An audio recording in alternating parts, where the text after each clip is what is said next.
Leo tarehe 6 ya mwezi wa 5 2025, Mahakama ya Hakimu Mkazi wa Dar es Salaam katika eneo la Kisutu ilikuwa chini ya hakimu mfawidhi Muhini ilikuwa inatoa uamuzi wake kuhusiana na hoja ambazo zilikuwa zimeletwa na upande wa utetezi kuhusiana na kitendo cha mahakama kuamua kuendesha kesi hii kwa njia ya kidijitali au kimtandao na kusababisha mteja wetu Tundu Antipas Lissu kutokuletwa mahakamani kutoka kule gerezani Ukonga ambako yuko hivi sasa. Sasa ilikuwa ni hoja za utetezi kwamba haki ya msingi ya mteja wetu ya kusikilizwa inakuwa imekiukwa, kwani katika hatua ambayo kesi hii imefikia ambako ni tayari ni katika kuchukua maelezo yale ya awali au kusikiliza maelezo ya awali kuhusiana na kosa lenyewe, sheria ya mwenendo wa makosa ya jinai inataka kwamba mtu huyo awepo mahakamani na aweze kusikilizwa na kuweza kusaini nyaraka ambazo zinahusika kuhusiana na hoja ambazo zinakubalika na hoja ambazo zinabishaniwa na mwisho wa siku ziingie katika kumbukumbu ya mahakama.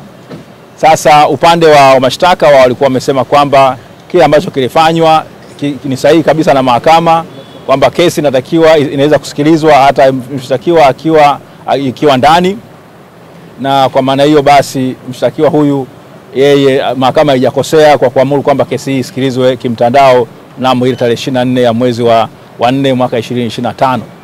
Sasa hizi ni hoja ambazo zilikuwa zinabishaniwa. Upande wa utetezi ulikuwa umeainisha vipengele vingi sana: haki ya mteja kusikilizwa, kuonana na mawakili wake, haki ya ndugu na jamaa na marafiki na umma kuweza kushiriki katika hiyo kesi, na vile matendo ambayo maafisa wa magereza walikuwa wamezuia mawakili wasiweze kumuona mshtakiwa kule katika gereza la Ukonga.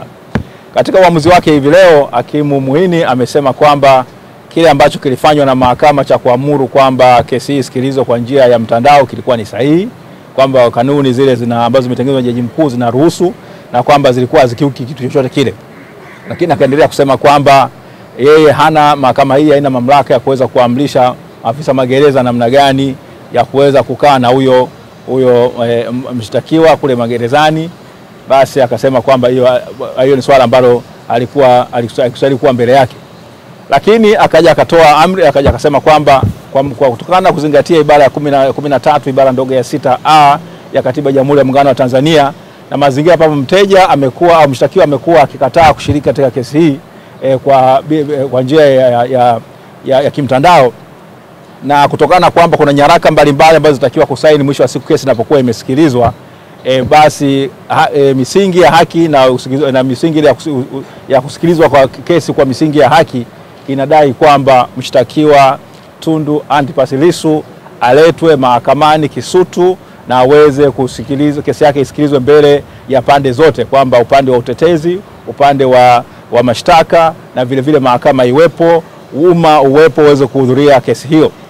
Sasa kwa masingio basi ile amri ambayo ya kusikilizwa kesi hii kwa njia ya mtandao ambayo ilikuwa imetolewa na hakimu mnamo ile tarehe 23 na 24 ya mwezi ule wa 4, ile amri imewekwa pembeni na mahakama imeamuru kwamba kesi hii itakuendelea sasa kuanzia tarehe 19 ya mwezi huu wa 5 2025 itasikilizwa kwa njia ya mshtakiwa kuwepo mahakamani, kwamba Tundu Antipas Lissu atatakiwa aletwe na mkuu wa gereza la Ukonga, kwamba hakikisha kwamba analetwa hapa mahakamani siku ya tarehe 19. Umma unakaribishwa kuweza kusikiliza kesi hii, lakini utatakiwa kuzingatia kwamba lazima ukae kwa amani, usikilize kesi kwa namna ya amani. Itasikilizwa katika koti namba 1 ya mahakama hii ya Hakimu Mkazi wa Dar es Salaam hapa Kisutu, na kwamba vile hata watakaokuwa wako nje basi waweze kukaa katika misingi ya amani bila kuleta vurugu yoyote ile katika mwenendo mzima wa kusikiliza kesi hiyo. Kwa hiyo basi ni kwamba mnamo tarehe 19 ya mwezi wa 5 2025 mteja wetu Tundu Antipas Lissu anatakiwa aletwe mahakamani hapa, na kwa maana hiyo kwa kweli tunaona kwamba haki imetendeka, kwamba mteja wetu sasa atafanikiwa kuwa na siku yake mahakamani. Wazungu watasema a day in court, kwamba atafanikiwa kwamba sasa wale ambao wanamtuhumu basi waweze kuleta ushahidi wao na yeye vile aweze kujitetea, na sisi kama wakili wake tutakuwa tayari kuweza kumtetea. Ndugu wa Kibatano, unaweza kuendelea. Asante. Ndugu waandishi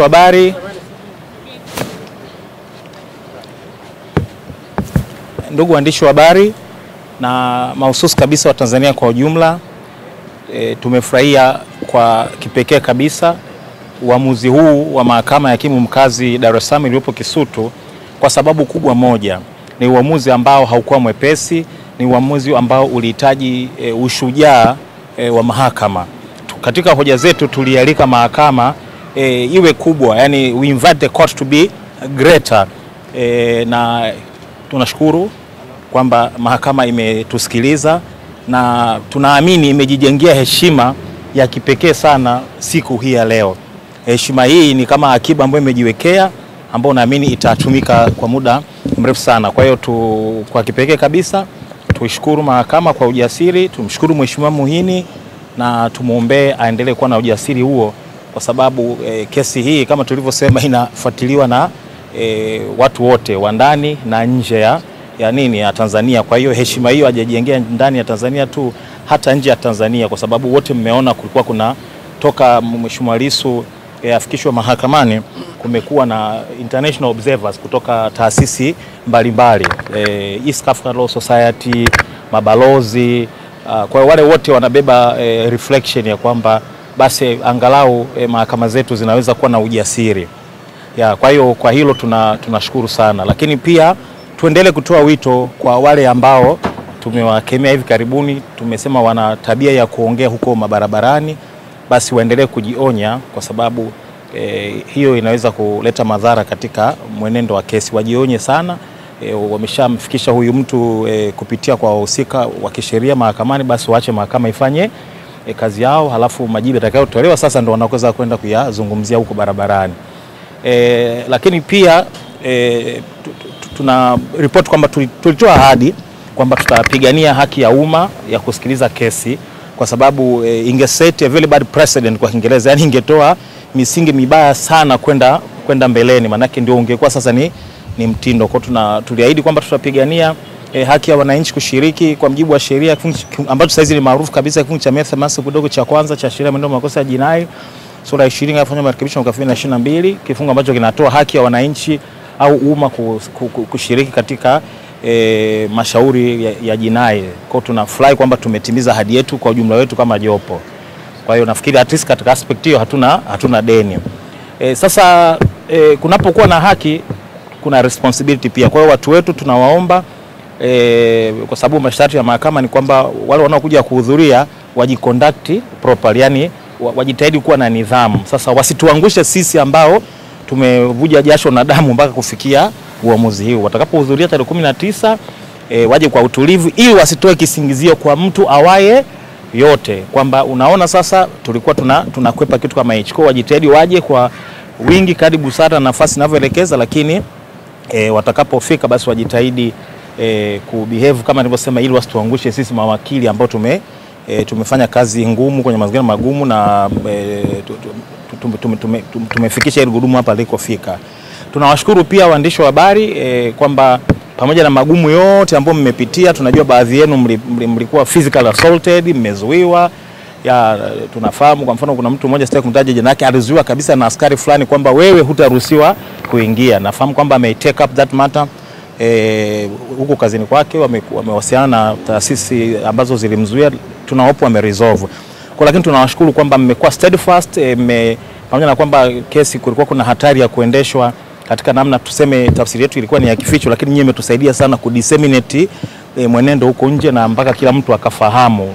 Kwa hiyo mchango wenu ni wa muhimu sana. Kwa tunaomba lakini pia tunawapa pole kwa yale yote. Basi zaidi hayo tunawatakia kazi njema na Mungu akituongoza kutana tarehe 19 mwezi wa 5. Ni hayo tu. Asante.